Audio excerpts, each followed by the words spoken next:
So before we create our user interface, we need to add our scenes to the build setting.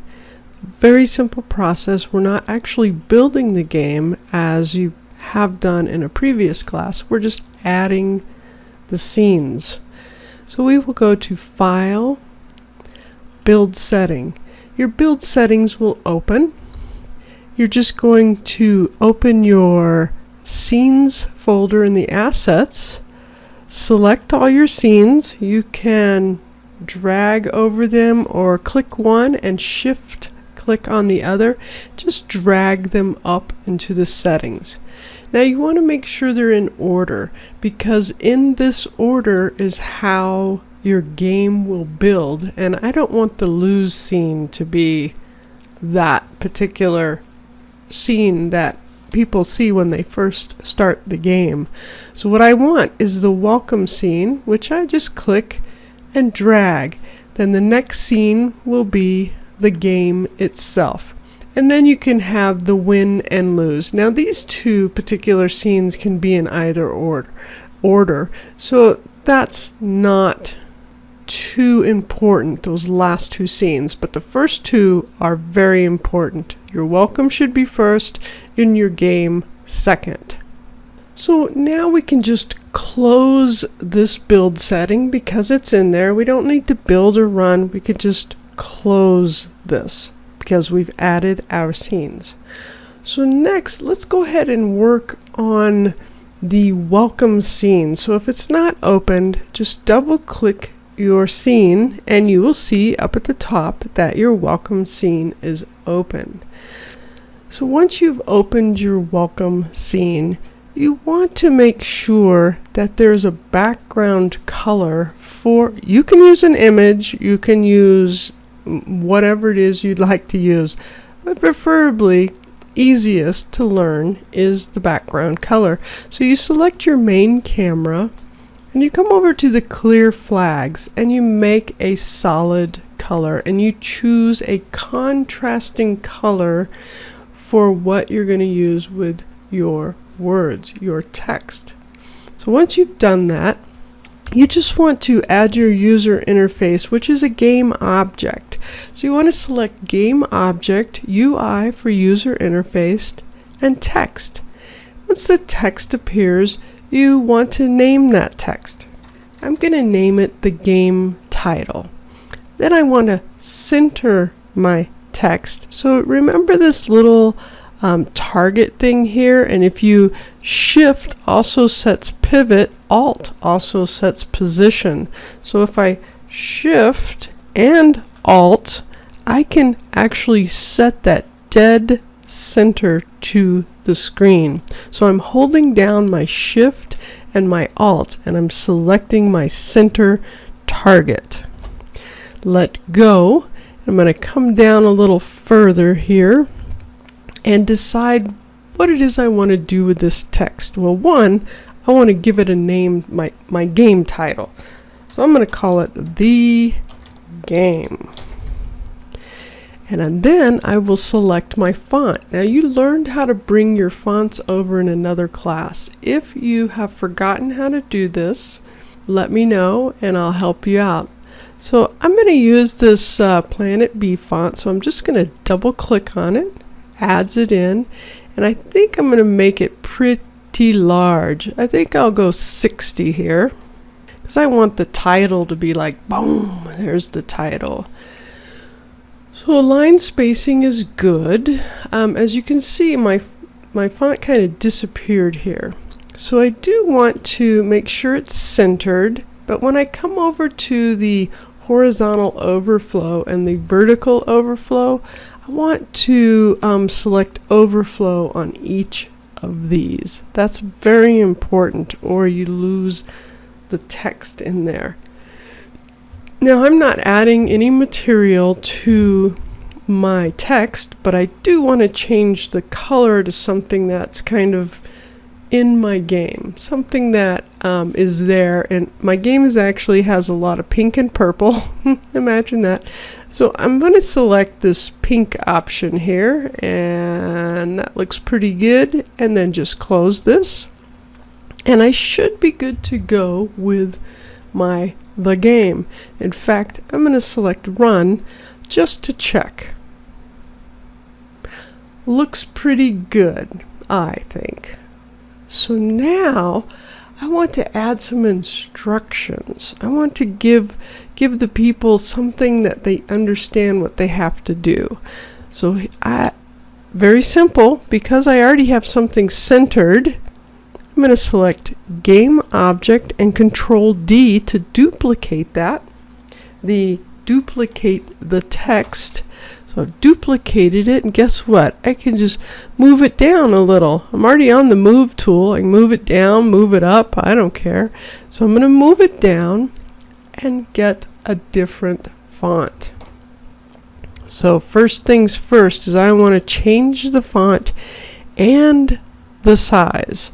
So I think I'm going to use this PupCat for my play and quit buttons. So I'm going to save that one. Let me look at these other ones, and they're just kind of too much. So I'm going to use the default Arial to give the instructions. So double click it, and of course make it much smaller because you don't need that much there.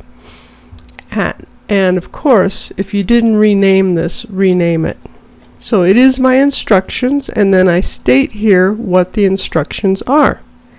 In this game, I have treasure chests, so I'm going to say collect all of the treasures.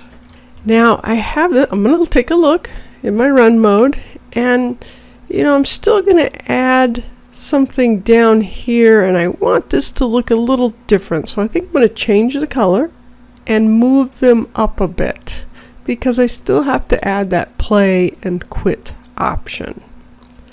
So first things first, I'm going to select one of my text, shift click the other, make sure I have the Move tool, and just move it up some. Next, I'm going to select the instructions and change the color, and guess what? We're just going to go with a little purple. Close that, take a look at it. Looks pretty good. So now I want to create that play option, so when a user comes in, they can click on play and it will open up the game scene. So once again, guess what I'm going to do? Control D to make a duplicate of the instructions. Then I'm going to move that down. I'm going to change the font. Remember I said, I think I'm going to use this PupCat for my play option. So I'm going to double click on that PupCat, and I'm probably going to make it a little bit larger, and then change this to say play. Right? And I want to make sure if I'm ever in here and I want to edit something, that I know which one I'm selecting. So I'm going to rename the text play up here, just so I know if I come in that I say, I want to edit that play text, I know which one I should click on, so it doesn't say duplicate, duplicate, duplicate, duplicate, and it doesn't have the same name. That is why you are doing that.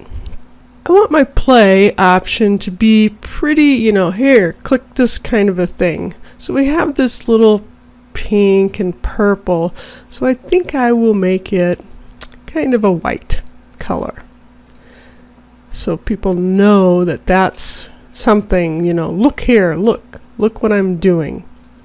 So now here's the fun part. We're going to actually make this play a button, a clickable option. So you're going to add component. You are going to make this UI, this user interface, a button. So let's see what's happened here. We have this in our inspector view, this button here. Wow, look at this transition color tint. If we open that up, there's all kinds of stuff. You could actually have an image and swap the quote-unquote sprite image. You can have an animation. You can create that. It's a little advanced for us.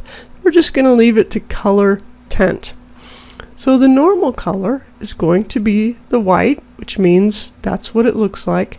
But when someone hovers over that, when they hover over that color, they move the mouse over it, it's going to change. And you know what? I think I'll go back to this pink and purple option. So I'm going to make that hover pink, and when they click on that said play, it's going to change to a purple. I think I'll make it a darker purple so you can actually see it. So let's see how it looks when we hit the play here. Hover, oh look at that change, and I click it, it actually changes color. How simple is that? How fun is that? So now we need to make it active. We need to tell it on a click, you're going to open up the game scene. So we're just going to add a component here, leave it on runtime, find our level manager that we created in here, which is under our assets. So I'm just going to type level here, and it's going to open up the script and the object. So I'm going to select the object by double clicking, and on the function, which is going to be off this recording scene, so I'm going to move this a little bit. So on the function, I'm going to say when we click on that, we are going to load a level. And then it asks us, what level are you going to load? So I have to name this level exactly like it is named here in the project. Very important, or it's going to say, I can't find this. So I call my level the game version 3. So next I'm going to select this play option. Select this little play. Guess what? Open my game. How awesome is that? I'm going to undo, and you know what I'm going to do? Because I know it works, I'm going to select File, Save Scene, File, Save Project. One more thing and we're done with this one. I'm going to select my play option because I know it works. It's a button. It works. It's great. It's hunky-dory. I'm going to copy it.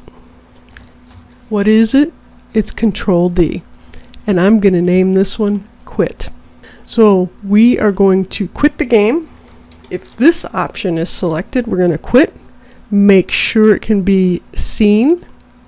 I'm going to leave the same exact colors going on. The only thing is on this particular option, I actually want to quit. I want to make a quit request. That's all I do. Quit request. So we're going to come over here and we are going to test it. And it won't quit in this mode. Unity will not quit it, but it's going to give us in our console a little thing that says, quit request. So if I select it, it says I want to quit. Now in the game mode, when you build this, it will quit, but it will not while you're in edit mode, but it will tell us that it's working because it states I want to quit. So we will stop this, select Save Scene, File, Save Project, and what I want you to do is to go ahead and open up your win scene and your lose scene and create these same options and go from there.